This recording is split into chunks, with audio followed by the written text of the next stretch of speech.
শুনেছি মন দিয়ে, তারা আমার মতো ভাষা দিয়ে, আমার ডাক্তার আর মাওলানা আলমগীরের মতো ভাষা দিয়ে কথাগুলো বুঝাতে পারে না। তাদের প্রত্যেকটি কথা মনের কথা, তাদের প্রত্যেকটি দাবি মনের দাবি, প্রত্যেকটি কথা অতীতের দুর্নীতির কথা, প্রত্যেকটি কথাই অত্যন্ত মর্মস্পর্শী। প্রিয় ভাই, এই প্রেস ক্লাবের সামনে দীর্ঘদিন 16 বছর কত কথা বলেছি, কত দাবি, কত আকুতি, কত মায়ের দাবি, কত বাবার আকুতি, ছেলেকে নির্মমভাবে পুলিশি নির্যাতনের কথা এই প্রেস ক্লাবে আপনাদের মতো সাংবাদিকদের সামনে প্রকাশ করেছি।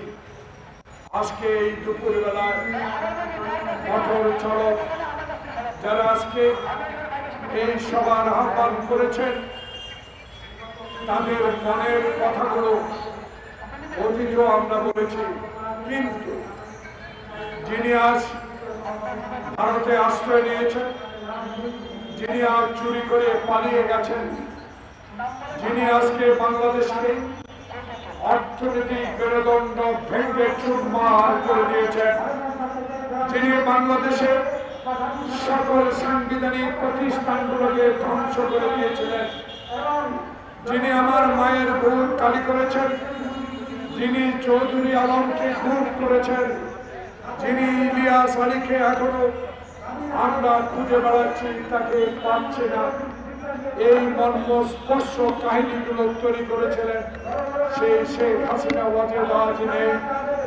আজকে আমরা স্বাধীন, আজকে আমরা গণতন্ত্রের কথা বলতে পারি, আজকে আমরা মানুষের কথা বলতে পারি, আমরা আজকে সাংবাদিকদের দাবির কথাগুলো তুলে ধরতে পারি। আজকে রাজপথে দাঁড়িয়ে আমরা আমাদের আকুতি বিনতি এই স্টেডিয়াম গভর্নমেন্টের কাছে বলার সুযোগ করে দিয়েছে যারা, সেই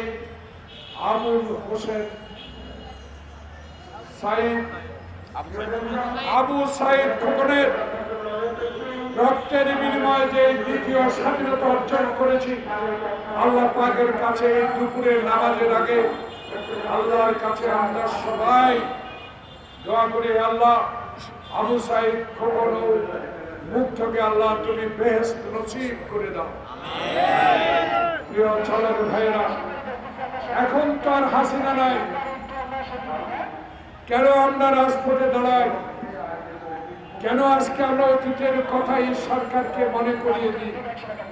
এই কারণে দিই, আমাদের ভয় হয়, আমাদের এখনো ভয় পাওয়ার কথা। কারণ বাংলাদেশে 16 বছরের শাসনে, বাংলাদেশে এই 16 বছরে শেখ হাসিনা গণতন্ত্রের নামে বাংলাদেশে যে সন্ত্রাস সৃষ্টি করেছে, বাংলাদেশে অগণিত অস্ত্র সরবরাহ করেছে, বাংলাদেশের অর্থ লুট করে কানাডায় বেগম করা করেছে, বাংলাদেশে যারা চিনি পেঁয়াজ মরিচের সংকট তৈরি করে বাংলাদেশের গরিবের মানুষকে দুঃখ দিয়েছে, তারা আবার নতুন করে আবার তাদের সুযোগ নেবার চেষ্টা করছে।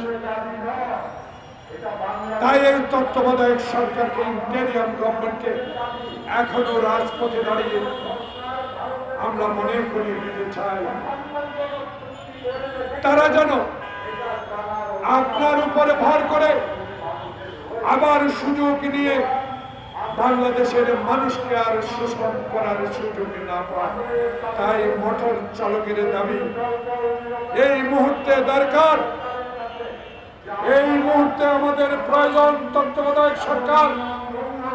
আমার প্রিয় নেতা ডক্টর ইউনূস, যারা আপনাকে সহযোগিতা করছে, উপদেষ্টা, আপনারা এক একজন মায়ের সন্তান, বাংলাদেশে আপনাদের ইতিহাস আছে, বাংলাদেশে আপনি মায়ের সর্বশ্রেষ্ঠ সন্তান। আপনারা আজকে ডক্টর ইউনূসের সহযোগী, আপনারা ডক্টর ইউনূসকে সর্বশক্তি দিয়ে উপদেশ দিয়ে বুঝিয়ে দিতে হবে বাংলাদেশে এখন আমরা কিছু কিছু পত্রিকা কিছু কিছু টেলিভিশনে এখনো ওই চক্রের ছবি আমরা দেখতে পাই। তারা যেন আর কোনোদিনও বাংলাদেশের মানুষকে শোষণ করার জন্য এই সরকারের থেকে সুযোগ না নিতে পারে। তাই প্রিয় ভাইরা, আমরা আজকে বলতে চাই, বাংলাদেশ স্বাধীন করেছিলাম, 22 পরিবারের বিরুদ্ধে লড়াই করেছিলাম, পাকিস্তানকে 2 ভাগ করে বাংলাদেশের স্বাধীনতা অর্জন করেছিলাম। আমাদের উদ্দেশ্য ছিল একটা, আমরা সুখে থাকবো, আমরা মোটা চালের ভাত খাবো, আমরা আলু ডাল দিয়ে ভাত খাবো। তাও বাংলাদেশের স্বাধীন পতাকাকে মাথায় উঁচু করে মাথায় বেঁধে আমরা অহংকার করে বলতে পারবো আমরা স্বাধীন বাংলাদেশের নাগরিক। সেই বাংলাদেশের স্বাধীনতাকে আজকে নস্যাৎ করার জন্য আজকে হিন্দুস্তানে বসে শেখ হাসিনা আবার ষড়যন্ত্র শুরু করেছে। সেই ষড়যন্ত্রের আভাস আমরা পেয়েছি। হিন্দুস্তানের প্রতিরক্ষা মন্ত্রী রাজনাথ, আপনি হিন্দুস্তানের রাজা হতে পারেন, বাংলাদেশের আপনি কিছু না।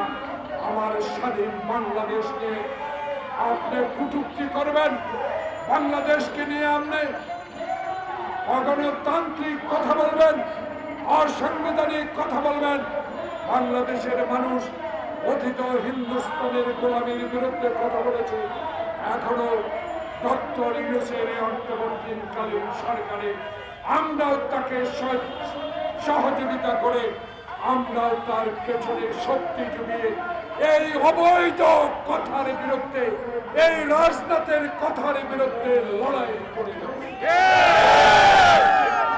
কি পেয়েছেন আপনারা? কি পেয়েছেন? বাংলাদেশটাকে লুটে নেবেন, বাংলাদেশকে আপনার বাজারে রূপান্তরিত করবেন, সেটা হতে দেওয়া হবে। এটা কিন্তু শেখ হাসিনার গোলামীর সরকার, এটা কিন্তু আবু সাইদ খোকনের রক্তের সরকার।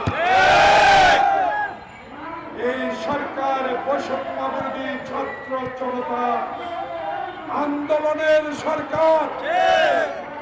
এই সরকারকে অবহেলা করার কোন সুযোগ নেই। বাংলাদেশের মাটিতে আমরা এখন চাই, বাংলাদেশে এখন জনগণ চায়, জনাব ইউনূস সাহেব প্রিয় নেতা, আপনাকে পায়ে হেঁটে 14 তলায় উঠে আপনাকে হাজিরা দিতে হয়েছে। আপনার বিরুদ্ধে অসত্য মামলা দায়ের করা হয়েছে। আমি বুঝতে পারি না তাদের অনুসারীরা এখনো কিছু কিছু এলাকার কিছু কিছু মন্ত্রণালয় এখনো দায়িত্বে আছে। অনুগ্রহ করেন, দয়া করেন, জনগণ যাতে আবার বলা শুরু না করে। আমার কথা হলো একটা, আপনার কাছে দাবি, এদেরকে অপসারণ করতে হবে। এখান থেকে 500 গজ দূরে মুক্তিযোদ্ধা মন্ত্রণালয়, এখানে বসে আছে হাসিনার বান্ধবী। 26,000 ভুয়া মুক্তিযোদ্ধা নিয়োগ দিয়ে বাংলাদেশে মুক্তিযোদ্ধাদেরকে অপমানিত করেছে। সেই সচিব এখনো কি করে মুক্তিযোদ্ধা মন্ত্রণালয়ে বসে থাকে, এই বিষয়টা জনগণ বলা শুরু করেছে। তাই আজকে প্রিয় ভাইয়েরা, চালকের দল গরিব হতে পারেন, শাহজাহান খান, কর্নেল ফারুক, ওই মন্ত্রী ওবায়দুল কাদের, আরেকজন ধানমন্ডি গুলশান থেকে নির্বাচিত হয়েছে তথ্যমন্ত্রী আরাফাত রহমান, আপনার যে বড় কলিজার মানুষ এই মোটর চালক দলের কর্মীরা, তাদের পয়সার দরকার না। তারা চায় তার পরিবারের সন্তানরা যেন স্কুলে যেতে পারে, তারা চায় তার সন্তান যেন মেট্রিক পাস করতে পারে, তারা চায় আমি মোটা ভাত খেয়ে আমার রুজির পয়সা দিয়ে আমি চলতে পারি, আমার কোটি টাকা লক্ষ টাকার দরকার। তাই ডক্টর মোহাম্মদ ইউনূস, আপনি একজন প্রিয় ব্যক্তি, আপনার কাছে আমাদের আবেদন থাকবে আপনি দেশটাকে জঞ্জাল মুক্ত করুন। বাংলাদেশে তারেক রহমান বলেছে মৃত ব্যক্তির ভোট যেন আর বাংলাদেশে না হয়, বাংলাদেশে যেন আর দিনের ভোট রাতে না হয়, বাংলাদেশে যেন আর 154 জন বিনা প্রতিদ্বন্দ্বিতায় নির্বাচিত না হয়, বাংলাদেশে যেন আর টিয়ার কাবিকা চুরি না হয়, বাংলাদেশে যেন আর কোন একটি ব্যক্তি একটি টাকা বিদেশে পাচার করতে না পারে। তাই আপনাদের দায়িত্ব অপরিসীম। ডক্টর মোহাম্মদ ইউনূস, আপনার দায়িত্ব না শুধু বাংলাদেশের 18 কোটি মানুষ আপনাকে সমর্থন দিয়েছে, আপনাকে সহযোগিতার হাত বাড়িয়ে দিয়েছে, তাই বলে আওয়ামী লীগ আবার বাংলাদেশে এসে এই